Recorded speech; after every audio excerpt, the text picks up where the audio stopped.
Samantala, aabot na po sa 400 bata ang isinumiting pangalan ng delegasyon ng Ukraine na ipinasasoli ng Kyiv mula sa Russia.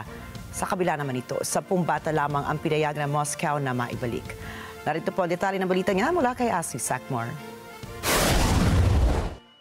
Sa isang online news briefing noong Lunes, sinabi ni Ukrainian President Volodymyr Zelensky na hiningi ng kanyang delegasyon sa Istanbul na ibalik ng Russia ang may 400 bata na nasa poder nito.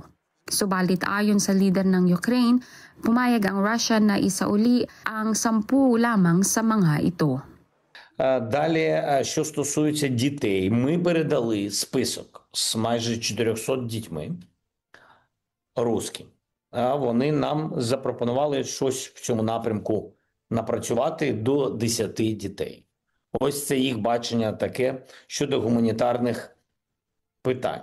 Binanggit din ni Zelensky ang tungkol sa Ukrainian intelligence operation noong linggo na may codename na Spider's Web.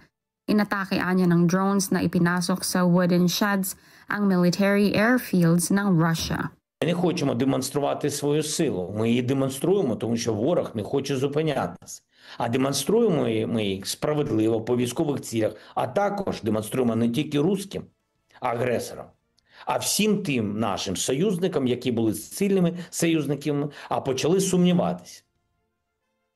Довіра українцям і віра в Україну повернулась. Anya na ibalik ng operasyon ang kumpiyansa sa mga kaalyado ng Kyiv na kaya ng Ukraine na makipaglaban pa rin sa Russia.